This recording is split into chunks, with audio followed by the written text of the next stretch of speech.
we're taught what to think, not how to think. And so that was the important thing, to reflect on our knowledge is discouraged in our education system, because if we really began to reflect, we would be able to see the internal, interpersonal, institutional, and structural hierarchies that this knowledge is coming from, to keep us in our positions. So I'll jump off my sociology pulpit and with that context. Gcobani, would you like to sort of talk about from the knowledge into the lesson preparation piece? Maybe we can walk people through those pieces. Yeah. Come on, so what? No, I mean, we use this concept of engaged pedagogy, right? In the book, so we speak a lot about sort of engaged pedagogy, and I think that really sort of understands that that education is more than just about what Warren was saying, which is just the production of students who are going to fill the labor market. Welcome to Young and Proud Educators, KKG, and Rebecca Native.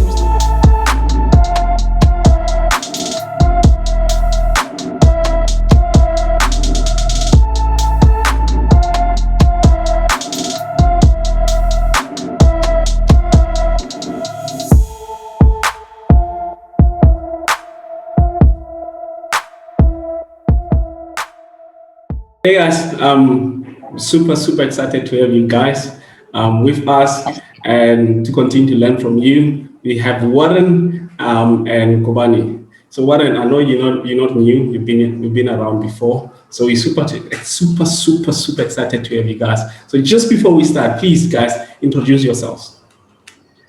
I don't know who's gonna go first. Okay, sure. I'll go first because I'm the newbie, I guess. Yeah. I'm a newer to the circle. My name is Gcobani. I'm officially a senior lecturer and educator in the Department of Anthropology and Development Studies at the University of Johannesburg, but I've worked a lot, probably for 12 years, almost at 12 decades.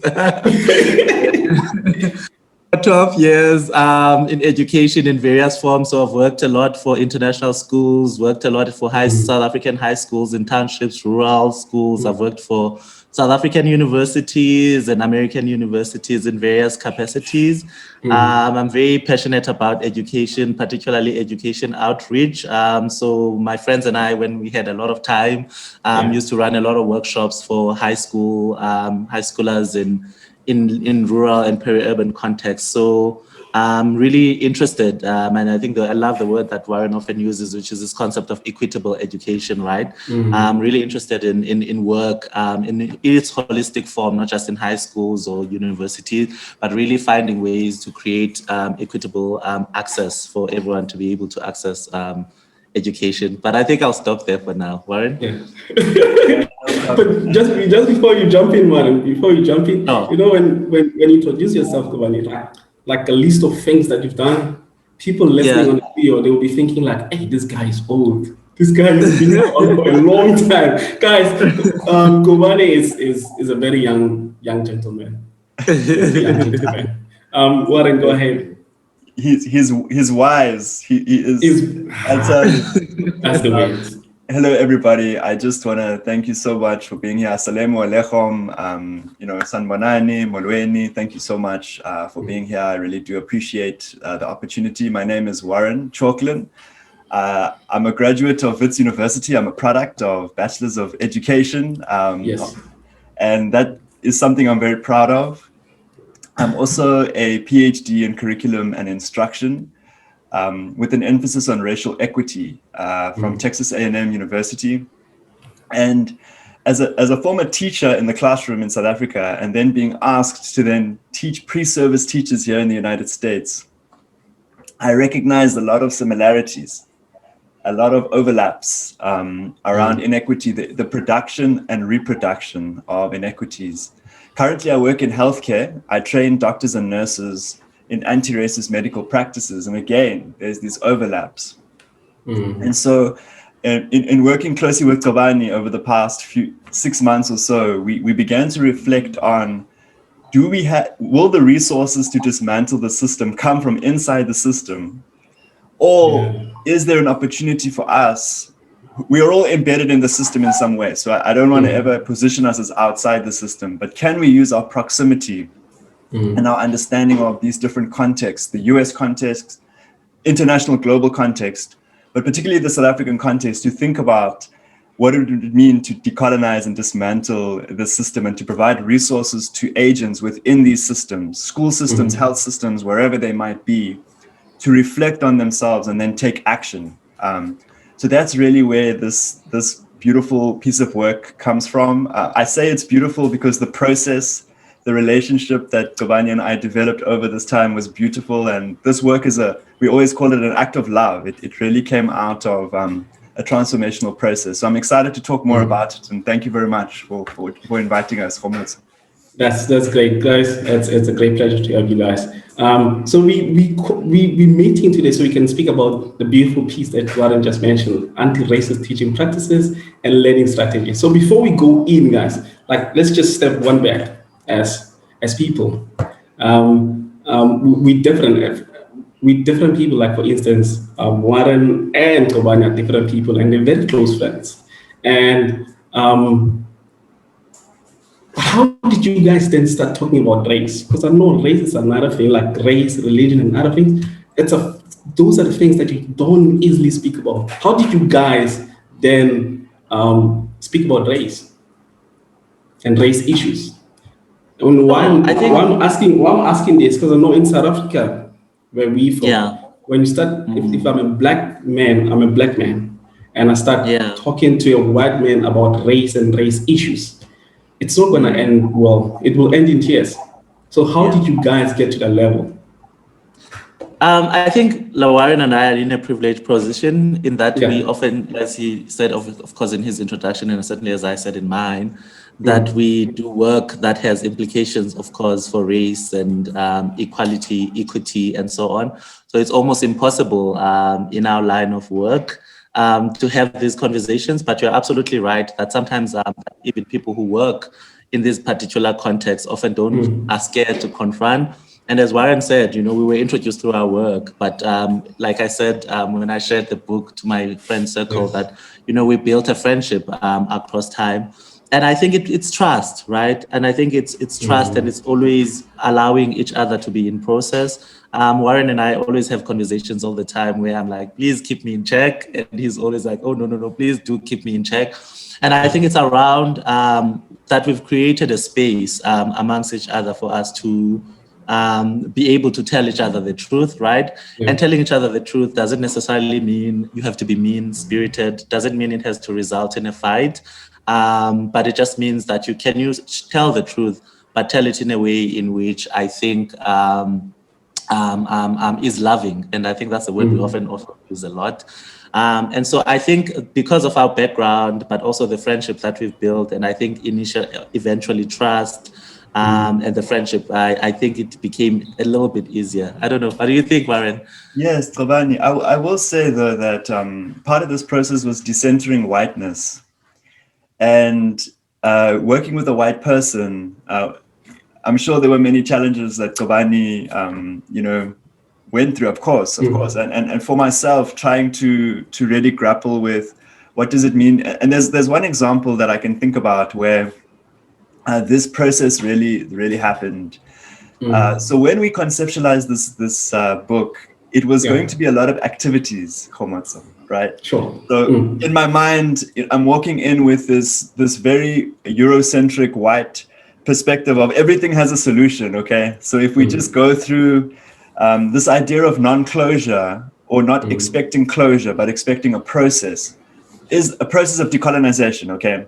Sure. But if I rewind back to some of the conversations we had, we sort of went through this process and Gcobani came back with this narrative for the chapters.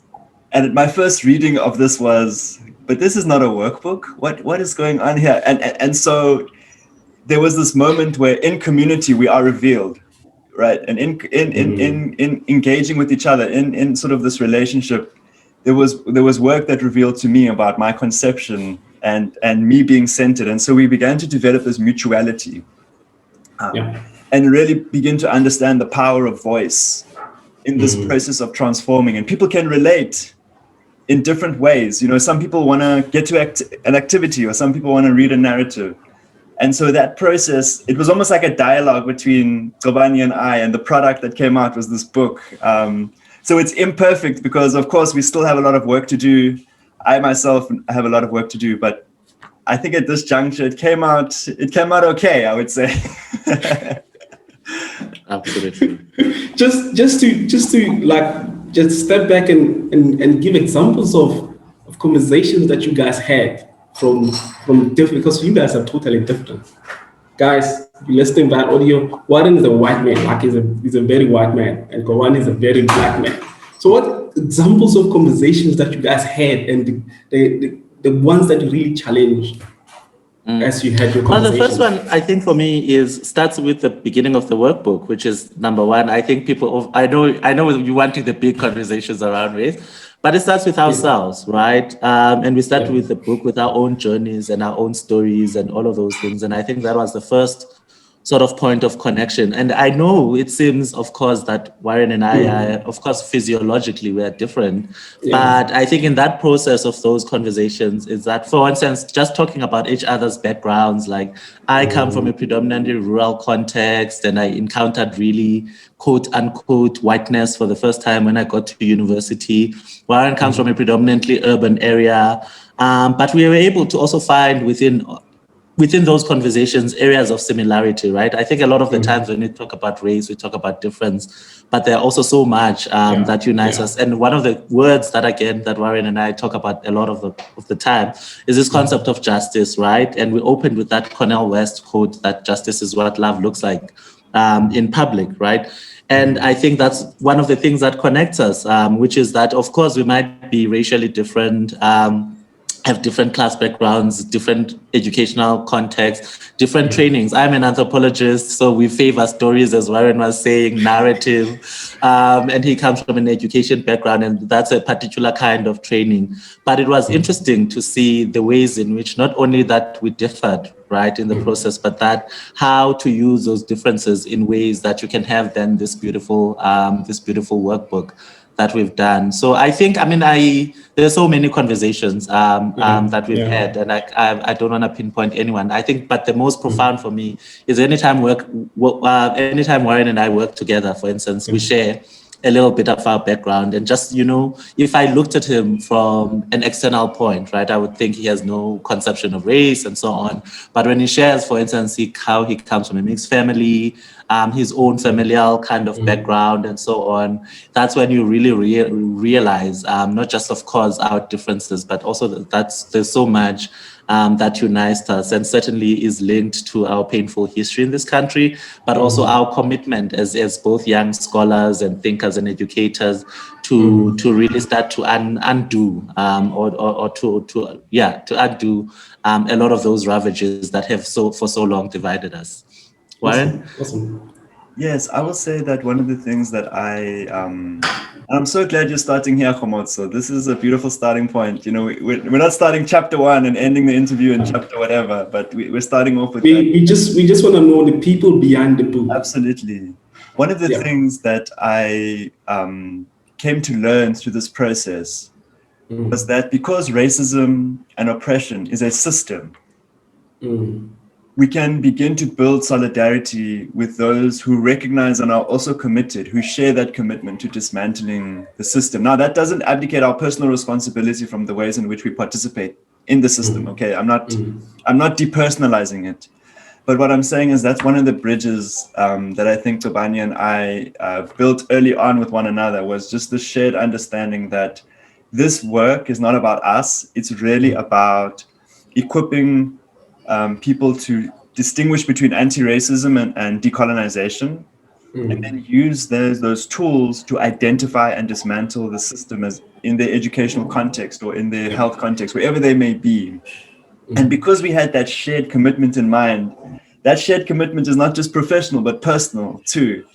So there was a lot of work that Gcobani and I did together. And there were times where I apologized for things that I said or did, or ways in which I was operating.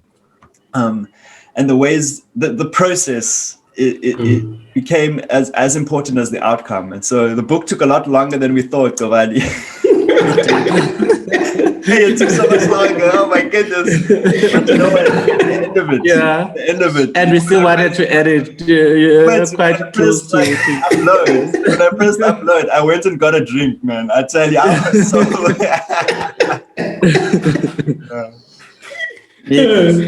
Yeah. But I also think, just before we move, I think one of the things that, Warren and I have also bonded of is this really shared understanding of what, we think about when we talk about anti-racism or we talk about decolonialism, right? Especially in the South African context where we think statues, we think like names, we think buildings, we think, racial representation, and all of those, of course, are really important.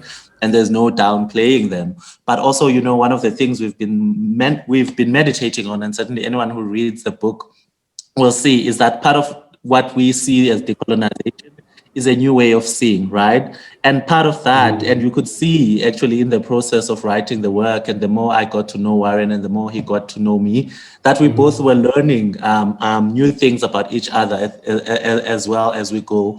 And that is decolonization. And actually, it's a new way of seeing someone. It's a new way of seeing a text. It's a new way of reading. It's a new way of conceptualizing concepts and so on. And so I think also the other concept we speak a lot about in the book is this notion of embodiment, right? That throughout, when you read the workbook, that so much of ourselves, so much of our experiences are embedded in the text, that we're not removed from this process, and we're not coming actually as perfect people. And I hope we can have time to talk a bit later on, because we share both things that we've done that work, but also I've shared from my stories as well, areas where I was problematic, even as a Black person in the classroom, right? And I think that's been part of that. And I think all of this, I think anti-racism, decolonization, and so require vulnerability in one form or another. You have to be willing to let go of a particular viewpoint or a particular way of seeing things, and you have to have that openness to see things. And I learned so much just from signing off my email. Like Warren has a beautiful sign off, and I immediately stole it because it feels so warm, right? The way he signs. Just so it's not just all these big things that I learned in the workbook, but it was also just around the humaneness of the ways we engaged each other, from something as simple as how someone writes an email to, the big things, how we edit each other's work and so on. I thought was such an embodiment of what we're trying to do with the workbook. Oh, amazing. You guys are inspiring. I guess the born free, the new South Africans who are coming and see this definitely. Born free. Almost born free. Almost. Can we refer to? Can we like this? Just a little. People almost see things differently. Father should have hanged on just a few more years. They were just in the rush. Yeah, but what you're saying, guys, it's beautiful, like a way of seeing things. So let's go now straight into the book. This massive tool that you guys put it together. I think it's one of the most powerful book that speaks about, or that touches on the things that most people don't really want to touch on. And let's jump into the book. What do we find in here? What's happening in this book? What can we find as teachers, as community members, as students, as what's inside this tool? Warren? Yes. Well, I think what they will find is an uncomfortable text. Firstly.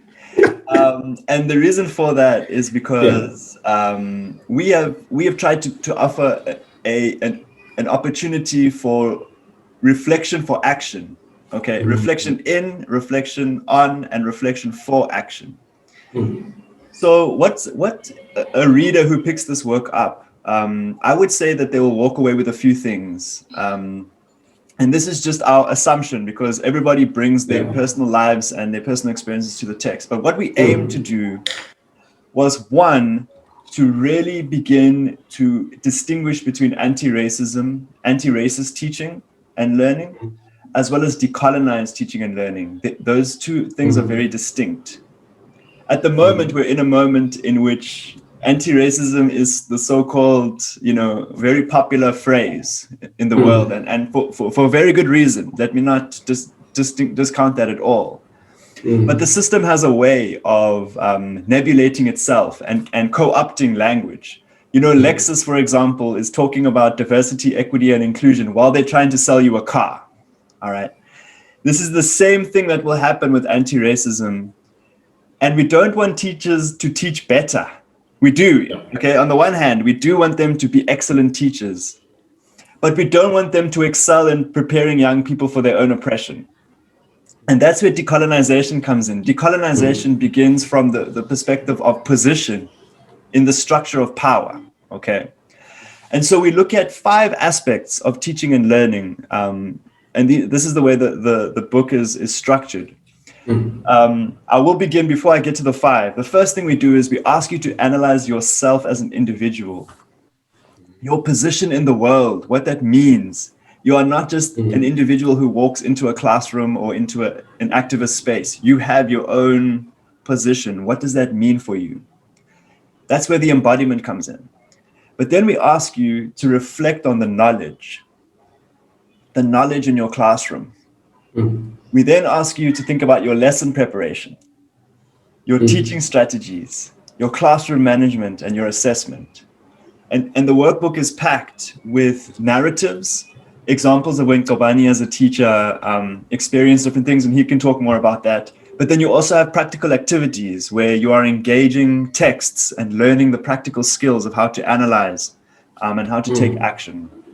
And so the hope is, at the end of it, for people to walk away with the sense of intersectional, dismantling the structures, thinking through them, unpacking them, and not just thinking that if we change our curriculum to include authors of color, that we have decolonized. That might be an anti-racist act, but decolonization is reforming, reframing, and dismantling the entire system as we know it. And that's part of our goal. Gcobani? Sure. I think one of the other concepts, the thing that we often talk about as well is this concept of, I think one of the, and thank you for that, Warren, I think so clear, but I think one of the things that we wanted to do, we always talked about holding the reader's hand, right?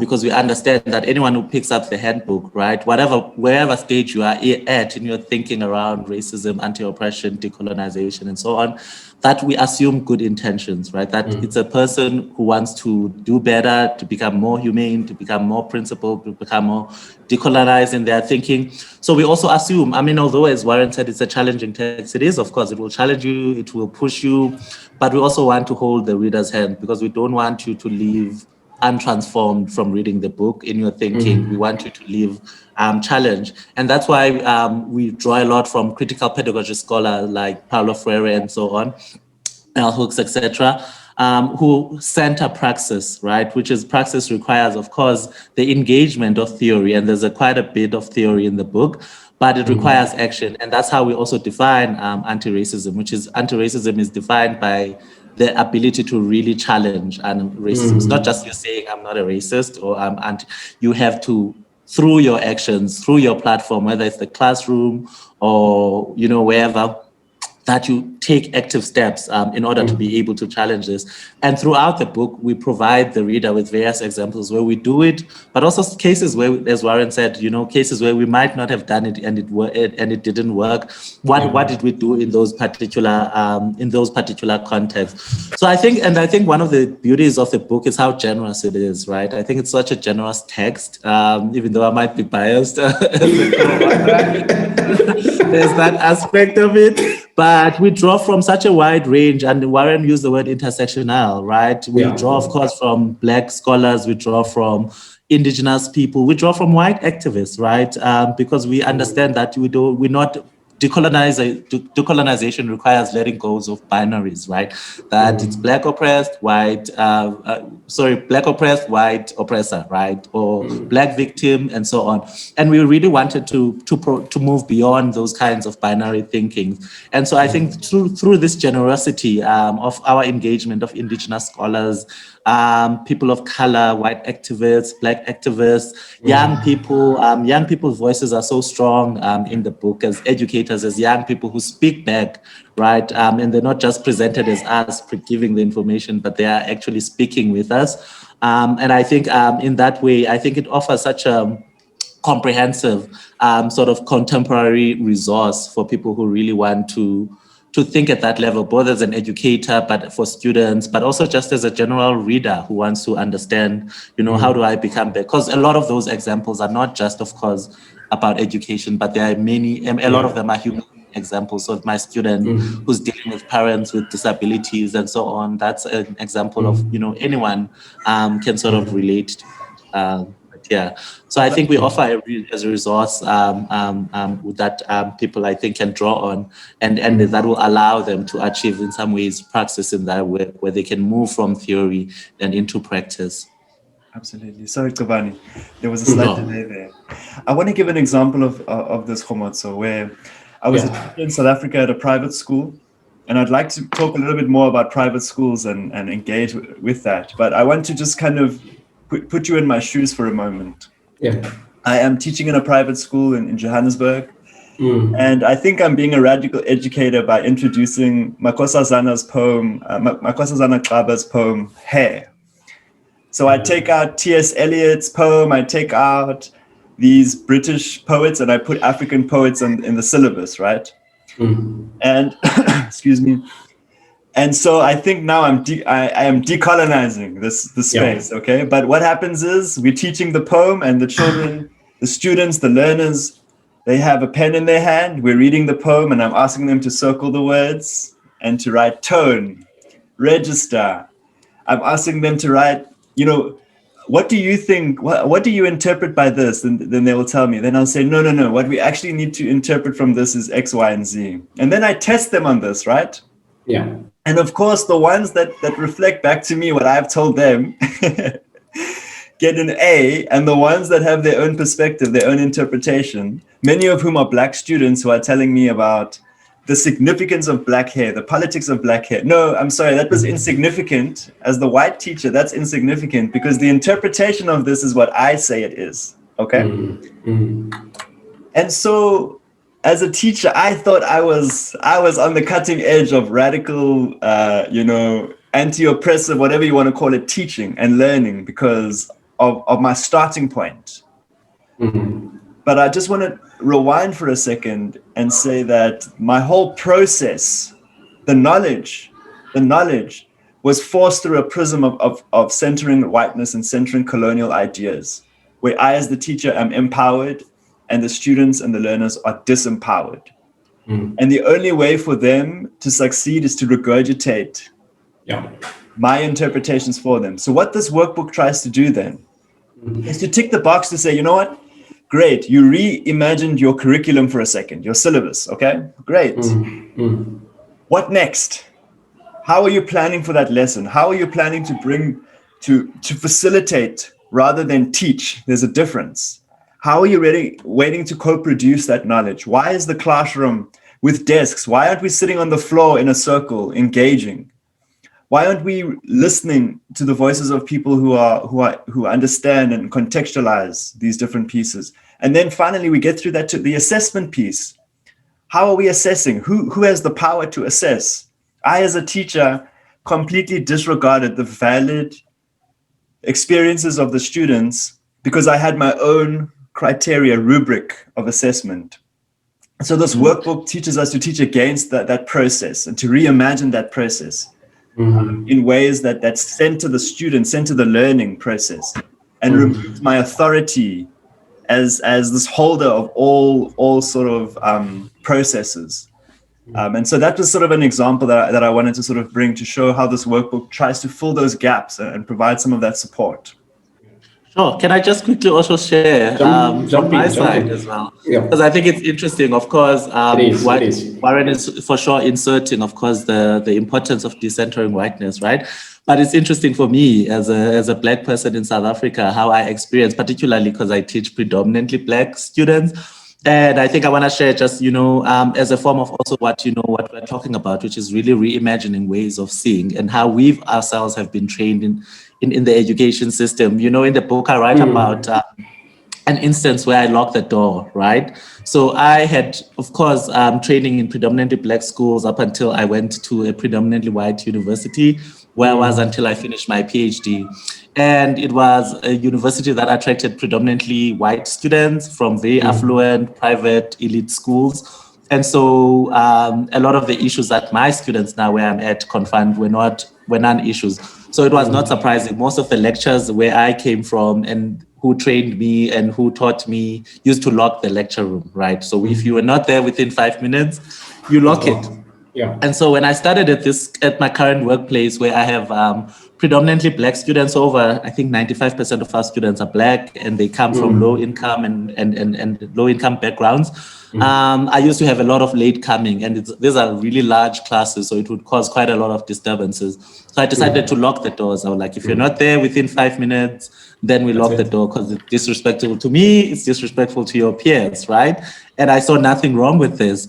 Up until my students came to me very respectfully after the lecture. They're like, sir, this is actually not going to work, because, you know, so many of our peers don't live on campus, number one, but they also live in conditions where they have to commute for an hour to campus and commute for an hour back from campus to school.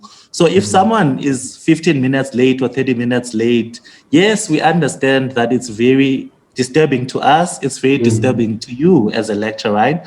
But you don't want to deprive that student, because they've already gone through so many hurdles in order to be able to get to the classroom. And I thought that was such a powerful moment for me, even as a Black person. They get issues, but I didn't consider the class dynamic. I didn't consider issues of socioeconomic status. I didn't consider that our students don't live in residence. I didn't consider the commuting route in the city in which they live in. And I think that was such a powerful example where the students spoke back. And I said, we found a solution, and the solution was we're going to leave one door open after 5 minutes, so that the latecomers can come through, but then with minimal disturbances to the other students. And I thought that was such a powerful example of how I got something wrong, and through working through students who are speaking back to me, we found a common solution that seemed to have worked, and everyone was happy with it at the end. So I just want to say that as a way of sort of implicating that, you know, of course, it is called anti-racist teaching strategies, but that we are thinking beyond. We're wanting to engage issues of class, want to engage issues of gender in the classroom, want to engage issues of sexuality and so on. I'm glad that you guys are giving examples, and I'm glad about Gcobani's example, that this is not more of black, white. It's beyond that. And examples.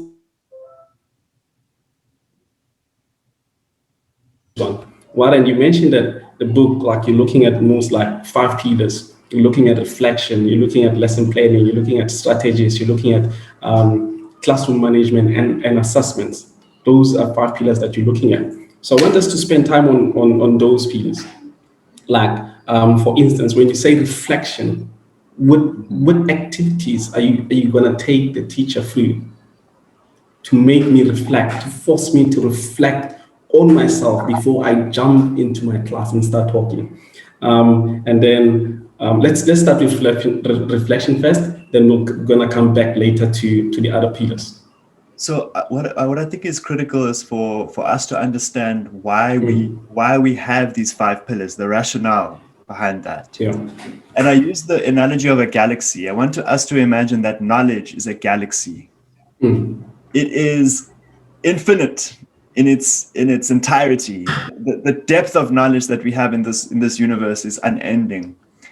And yet we have this process of selection of knowledge. So knowledge is sort of plucked out of the galaxy, if you will, and structured into a system of quote unquote education that lives within schooling, that lives within subjects, and then that lives within the relationship between the teacher and the student.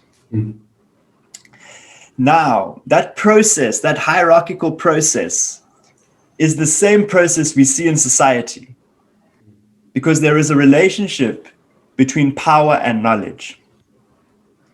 And that relationship reflects the relationship between the teacher and the student, reflects the point of production in the capitalist economy. It reflects the relationship between men and women in a patriarchal and misogynistic society.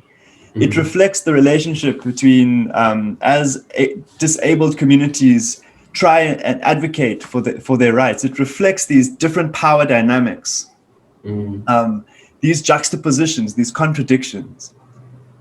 And so no system will educate you to overthrow it.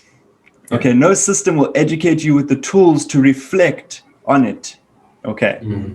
And so the relationship between capital and our education system and these different forms of oppression is interlinked. Okay. When we think about, for example, the history of education, missionary education is interlinked with colonial education, which is interlinked with industrial education. Okay. And so all of these pieces are driven down into what we call knowledge. But we don't talk about knowledge in education. Sorry, in education, we talk about knowledge. In schooling, we talk about subjects. Yeah. Now, subjects subjectify us, they objectify us, because they take a small portion of knowledge and they tell you that this is what's important. And that is what is assessed. That is what is planned around. That is what is taught towards. That is what is managed around to insert that knowledge into the learner so that what they can leave and go and produce in the economy and take their role in the social hierarchy. And so when we talk about knowledge, what we are saying is that we have to reflect and unlearn this knowledge that we are taught, especially how we are taught it and what the purpose of it. Okay. And so beginning with knowledge is so critical, because when they say knowledge is power, knowledge is embedded with power, and it also has power. But we are never taught to think about what we learn. We're always taught to think. Right? But we're taught what to think, not how to think. And so that was the important thing, to reflect on our knowledge is discouraged in our education system, because if we really began to reflect, we would be able to see the internal, interpersonal, institutional, and structural hierarchies that this knowledge is coming from, to keep us in our positions. So I'll jump off my sociology pulpit and with that context. Gcobani, would you like to sort of talk about from the knowledge into the lesson preparation piece? Maybe we can walk people through those pieces. Yeah. Come on, so what do you... No, I mean, we use this concept of engaged pedagogy, right, in the book. So we speak a lot about sort of engaged pedagogy. And I think that really sort of understands that that education is more than just about, exactly what Warren was saying, which is just the production of students who are going to fill the labor market. Education is actually, for so many of our students, a cultural resource, right? Particularly students from low-income backgrounds and so on. You can't talk about education without talking about the relationship between self, the school, and then the larger community context, right? And it was interesting. I was listening to one of your podcasts, actually, Khomotso, before our own talk, and it was interesting. I forgot the name.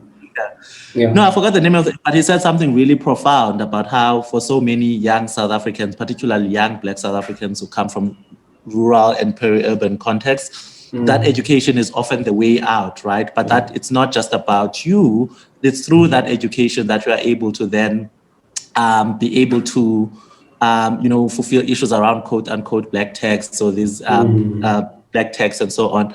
So I really think for us, it was really important that we also ground this reflection, because it's really, I think as educators, we cannot assume, right, that our students have the same kind of intentions with their education. I write about, for instance, again, one of my students, who said she was going to school to literally train herself so that she has enough resources at some point to be able to sue the Department of Health because of what they've done to her family and what the healthcare system in South Africa has done to her, particularly her mother.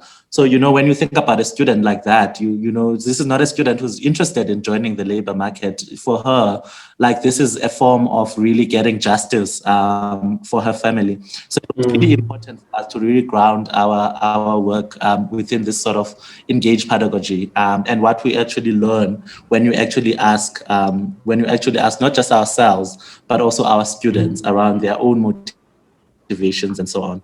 I wanted to read from you just a a short paragraph from one that I use in the handbook, and it was from one of my students.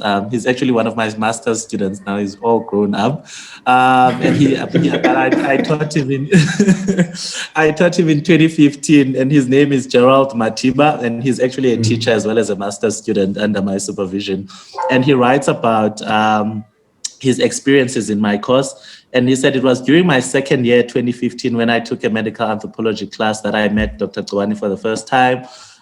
He's an invigoratingly passionate scholar, of course. During our contact session, his compelling teaching skills allowed me to engage with anthropological material effectively by contributing to class discussions. It was a fairly challenging task for a second-year psychology and sociology student to present in a class packed with equally competitive students. However, I gained the ability to immerse myself with the work, which eventually pushed me to rise to the occasion and confront my fears. It took me that one semester in medical anthropology to realize that there is a voice in me that needs to be recognized. Thus, to achieve that realization, I needed to express myself in class. And I'm proud to say that Dr. Gcobani was there to invite me in class discussions through his interactive classroom sessions. As I fondly remember, he would say, "Gerald, what do you think?" For a class full of competitive students, those words meant a great deal to me. Those meant that those words meant that I needed to show up in class and participate in class discussions, which resulted in me being excited for the next medical anthropology lecture, which required a lot of participation. I think that's such an example of the importance of reflection, right? You know, I often start my lectures with things as Gerald wrote like that. What do you think? Or what's on your mind? And it often opens up very profound conversations around whatever material we're dealing with at a particular time. So I think reflection is really at the center of what we do. I'm going to actually hand it back to Warren because my battery is running off, so I need to run off and get the charger. Great. I don't want to go that's virtual meetings. I tell you. Yes. Komotso, your face looked like you had a question. You have a question face. I don't know if you know this as an interviewer. It looks like we can anticipate a questions coming from you. And maybe that's our teaching background, where we can see a student is trying to engage with us. You know, we can read body language. So hey, it's beautiful. It's beautiful. Well, I'm actually excited about the examples that you guys giving. Just, you know, like especially just now, Gcobani, after he gave the example about his student reflection. That is more like giving a voice, like humanizing him to say, you know what, you are here, we see you, and we know that you always need, I mean, you have a voice, you have something to say, so we're gonna listen to you, not just come in and listen. Okay, so the next part, I like us now, we spoke about reflection, so now we finished reflections, now I have to go to class. But before I go to class, I need to do planning, I need to, I'm going to teach my children with strategies, and I need to manage my classroom, and I need to assess whatever I taught. So I like us now to come into classroom context and let's say with these 4 pillars now: lesson planning, strategies, management, and assessment. I like us to highlight or identify or to give examples of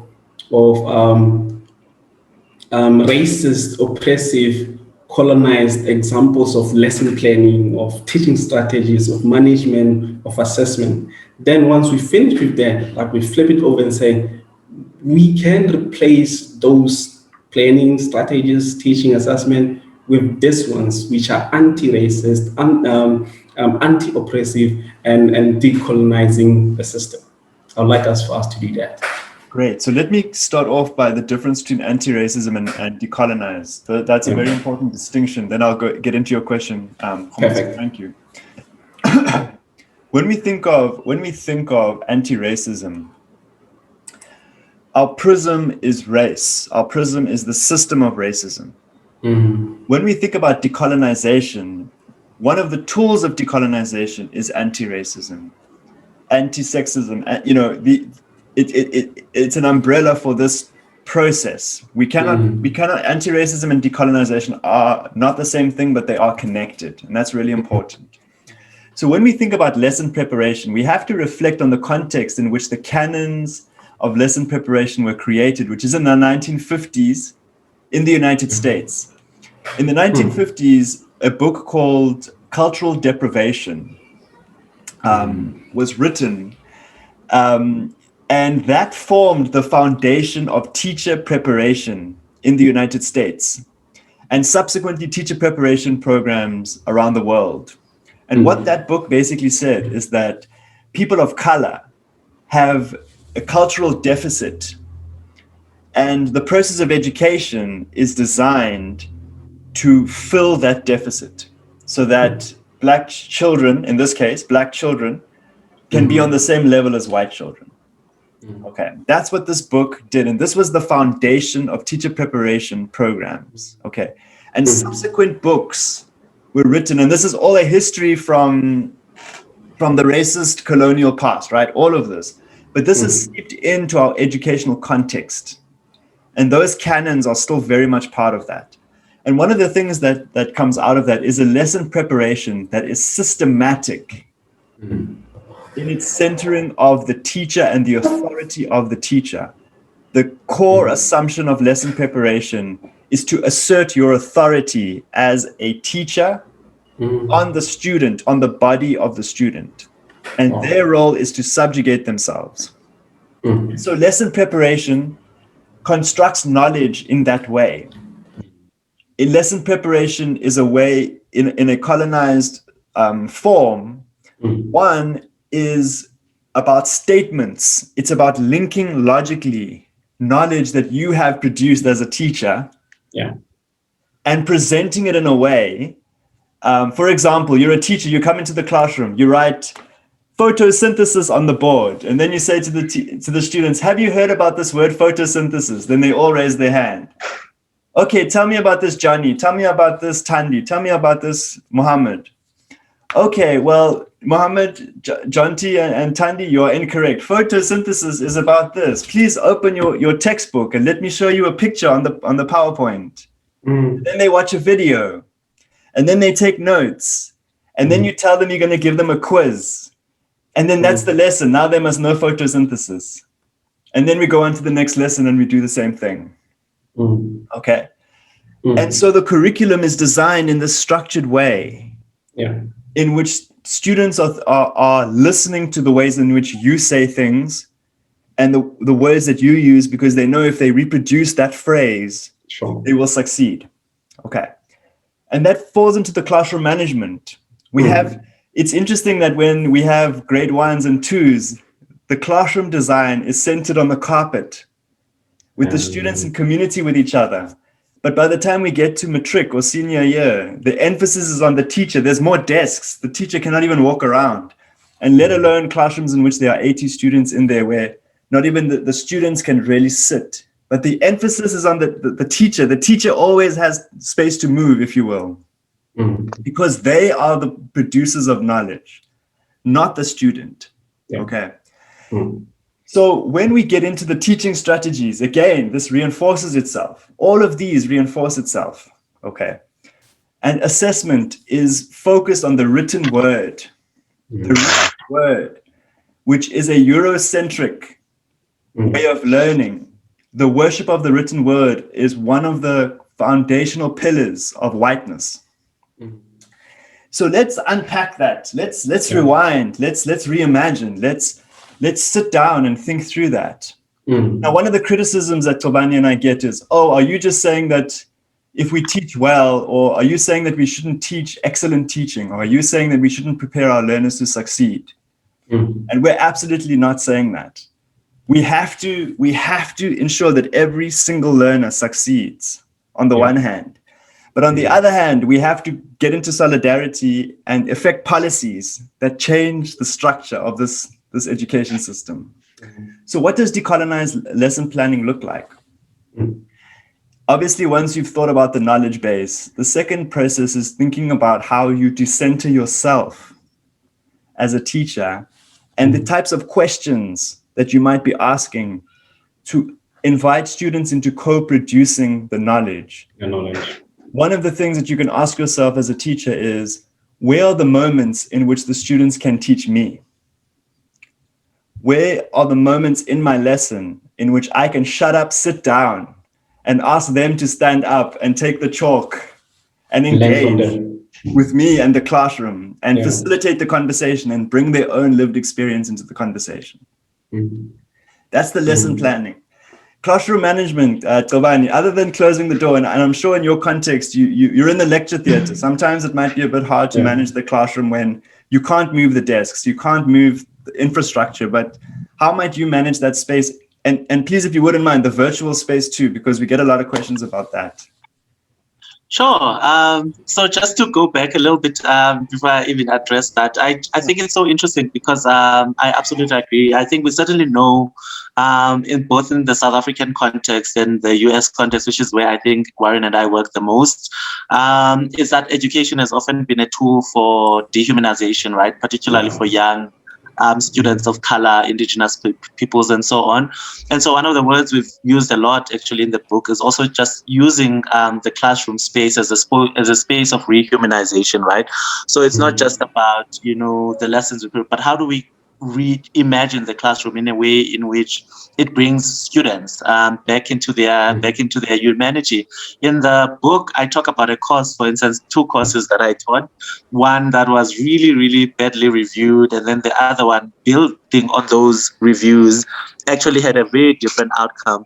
And the key center for that is linked to what we've been talking about, which is really this idea students didn't feel they were heard, right? They felt the material was from a Eurocentric perspective, that they didn't have opportunities to air their views, and so on. And it's really tough to hear negative feedback because we know the work we put in, right, as educators. But I actually thought, let me sit with it and actually hear what are the students, what do they want, what kind of material captures their imagination. And so I had to find localized examples, anthropological texts, creative ways of teaching, for instance, through a very popular seminar series, getting them to write blog posts, various forms of avenues that you can explore, right, in order to be able to allow. Of course, we still have to assess, right, and that's an important aspect of it. We still deal with the institutional structures that require a very particular way of assessing, but it doesn't mean that within those spaces that there isn't a space for creativity and really engaging. So I often use quite a lot of popular media material. So for one of the courses, I use a popular Intersections, right, which is this series that shows the sexual networks between young people, but it also engages why do some young people engage in transactional sex and so on. And we're able to use, through them watching a series, which they find very enjoyable, but they're able to bring it back to the material. So we talk about economic violence, we talk about structural violence, we talk about, all of these issues. And it's interesting because it's based at the university that I teach at. So that also adds another layer of really taking something that is in the popular and that people think has no sort of, it's just for entertainment, but really infusing it in a way in which students can read it through the lens of race, through the lens of health, critical medical anthropology, read it through the lens of gender and so on. So I think, but in terms of classroom management, I mean, I have to be honest, which is that I haven't taught a lot. I taught actually during the first level 5 in South Africa, which was the big quote unquote lockdown. And that was interesting because there were all these memes circulating around, which is really no one has any idea what is going on, because none of us, I think the majority of us, had never taught online and so on. So if I'm being honest, I mean, in the spirit of the book, because we are honest around both what has worked, is I really had no idea at that time. I think all of us were, first of all, dealing with our own personal uncertainties, right? Particularly if you have older people in your life with pre-existing conditions. And then you have to manage these hundreds of students as well who are anxious and have no idea. And then I think for me it was so interesting because it reveals so many issues around structural violence, and because so many of our students, like I said, come from low income backgrounds, so issues around tech access, issues around, so many of our students have to go to a hill to even just get signal. So that's the kind of student we have in the university. So for me, I haven't reflected too much as I would have liked. I can reflect at an intellectual basis. But I think because so much is still developing at the same time, that I think so many of us are still learning as we go. But what I found is that the the heart of it is not different. Students still want, even now, actually, I'm getting a message from a student because I made my number public to them in the context of COVID, so that you can send a WhatsApp consultation since we're not on campus. So even now, it's like, sir, can I get a reading on literally as I'm talking? But I wish I had taken a screenshot. But I think the principles for me have been very similar, right? I think there's of course the structural issues, which is now students don't have, for instance, a student with no laptop. Now, some of our students type on cell phones, which is so sad. You can just imagine typing 2,000 words on a cell phone. But I found the principles at the core around connection, around wanting to be seen, around wanting to be heard, have still remained. So I have a WhatsApp group for the students where we talk, and a lot of it is, of course, about content material, but it's been amazing as a space of also humor, right? So the students had an assignment due yesterday, and there were so many memes and GIFs that they were sharing in the group, and jokes about anthropology, how they feel like they, after God, fear anthropology. So it's also created a space for us where we connect in a different way, but it's a lot more anonymous that I would have imagined. But I found the principles have been significant. All I said, and this is the second group I've had during this COVID pandemic, all I say is, the usual rules, respect, no sexist, homophobic jokes, and so on. And I found 99% of the time, we really haven't had any issues. So in terms of, I think, the substance, I think we've been able to connect, but I'm not quite sure what it's meant in terms of, how then do we manage? But I think it's also because I work with young adults, so I think it might be different for high school or primary school and so on. But let me stop there, talking too much.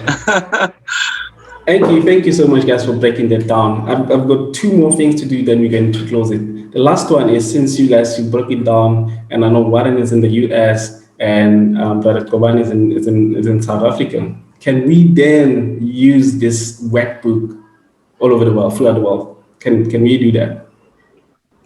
That's the hope. Sure. Do you want to go, Warren? Because we spoke a lot about this. Yes, that's the hope. That's the hope. We try to this is not a recipe book. And this is also, obviously we are South African, we are in different contexts. Gcobani is in the UK context, the South African context. I'm in the US and South African context. But a teacher picking this up in India, Brazil, various parts of Asia, various parts of Australia, they find inequity in their context, particularly countries that are currently colonized or in the process of decolonizing. Those remnants are still there. And so how can this workbook really engage you wherever you are? I will also say that the workbook is visually accessible.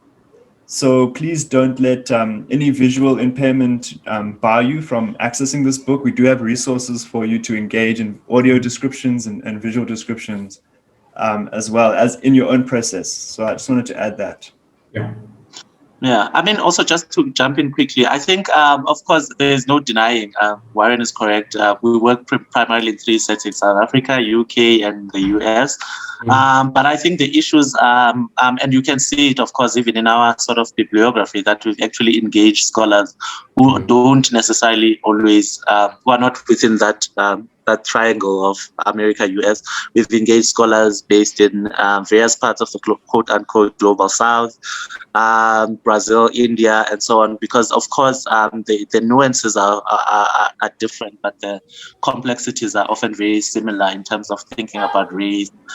India has a lot of issues around colorism, caste system, class, and so on. And it's the same in so many other contexts. So of course, we are located in a particular context and we own it, right? But I do think certainly in terms of our reading and our engagement, we've tried to think in larger, outside of the constraints of our physical locations. So. Awesome. Just before I bring into questions that I got from social media, where can we find the book? where can we find the book? How that all the information regarding the book, guys? Yes, you can locate the book at Chalklen.com. That's Warren, W-A-R-R-E-N, Chalklen, CHALKLEN.com. If you use the coupon code LAUNCH, LAUNCH, you can get 25% off. Half of the proceeds of this book advance equitable education in South Africa. So please know that any purchase you make, that money is going there. The rest is to maintain the website because we didn't want to use Amazon and all these things. So we're trying to really be, present and make sure that we use this money towards things that we really care about. In addition, you can see it in the link in this video. Please go down there and you'll see it there. Awesome. So from social media, I got 3 questions. I don't know if I should go one by one or run them at once. One by one or at once? Run them all, and then Warren, I can choose. We'll decide who. I always give him the difficult questions. I've realized the stats in here. So the first one was why we studying at school, not the communities. Then he goes on to say, because schools are a reflection of what's happening in the communities. So if we address anti-racism, anti-oppressive system and the colonial system in school, we're just addressing the latter part of what we need to be addressing. You got that question? Yes. Okay. And the second one is, why now? Is this related to the current racial incident events that have been happening? For instance, Floyd. You got that one, guys? Okay. Yeah. The last one, I think this one is for Warren. Okay. Okay. So is this another white messiah thing trying to deal with black issues? And I'm gonna read again. Is this the white messiah thing where a white man going forward and addressing the black man issue? Yeah, that one's for Warren. Warren, did you get that one? Yes, I got that one. Yeah, it's more of your race. That people are asking. It's more of your race. Why are you addressing this as a white man? Are you Jesus? All right. Okay. Go for it. So I can take the first one or the first two. No, I think the second one we can go together, and then I can take the first one. But I mean, feel free to jump in if you want. Sure. And I think that question around why school is so important, because I think that's also part of what we say in the book, which is that these issues that we confront in education are not separate, right, from other issues around, considerations of austerity, budget cuts, issues of xenophobia, gender-based violence, and so on. So I think that's something we're actually very conscious about in the book. Certainly, you'll see it through the narratives, which is so many of our students as well are really interested in not just taking education, not just being, passed down education in a very top-down form, but they are really interested in how does this education, how does it move me forward? How do I use it to challenge the healthcare system that is responsible for, half of my family being disabled because of negligence, right? So those are the kinds of issues that the students are at. And you will see that the second chapter actually is actually about self-relationships, the school and the community. So we are very conscious of that, that this is not a conversation that is just limited to the education context, and that it has so many implications, particularly for us who teach young adults, right? Because we teach young people who have their own ideas around how they want to use their education, and so on. So we are very conscious of that, and certainly in the book we wrestle with it, that it's not just actually, it has, of course, we've focused, which is where we work primarily in the education setting, but we've also really been able to we've tried to make linkages to the larger social context around in how do we also engage the larger community, and that we don't just speak in the now. And we've thought about it from even things as small as the kinds of launches we do, right? How do we structure it? How do we make it more decolonize? How do we make it more democratic and inclusive, and so on? And those are things sometimes we settle, but even now, even as ourselves are still in process around. I'm thinking about it. Part of this, talking to you on a podcast, is an example of, teaching beyond the academy, because anyone who has Spotify can listen to you, right? Talking to someone like Sizwe, who has a YouTube channel, and it's like all of these are our ways of trying to not just teach within the confines, but to also engage people outside of these spaces. Warren? Yes, and I think the question, why now? I think that it's never too late. Yeah.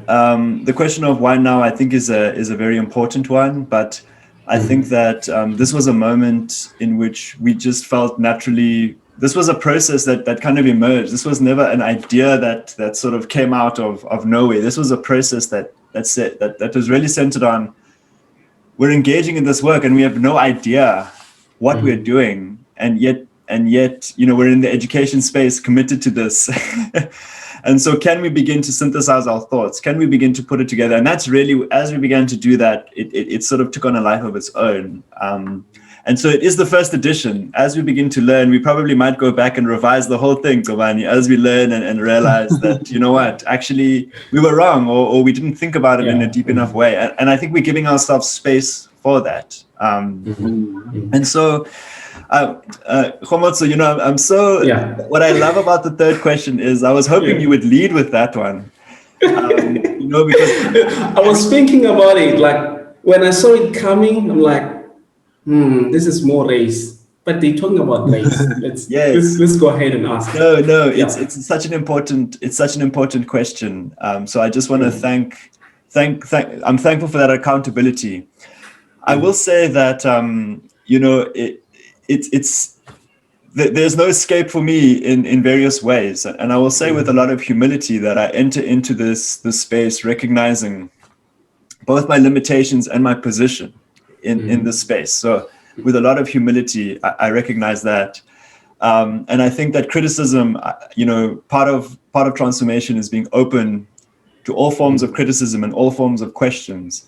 So I don't take this personally. I take this as a reflection of whiteness. I take this as a reflection of the system of whiteness, in which white people talk for and talk instead of engaging with and listening and reflecting. And so I want to start there. The second thing I want to say is that I think, given that we have a shared understanding of the system of oppression and the ways in which we think about the system, the ways in which we engage in the system, in some ways it's appropriate for every single human being on this earth to take steps to unmask and dismantle that system. And in other contexts, it's important for especially white people most of the time to sit down and listen and engage and to be led. In this process, this work is about unmasking the system. It's about dismantling the system.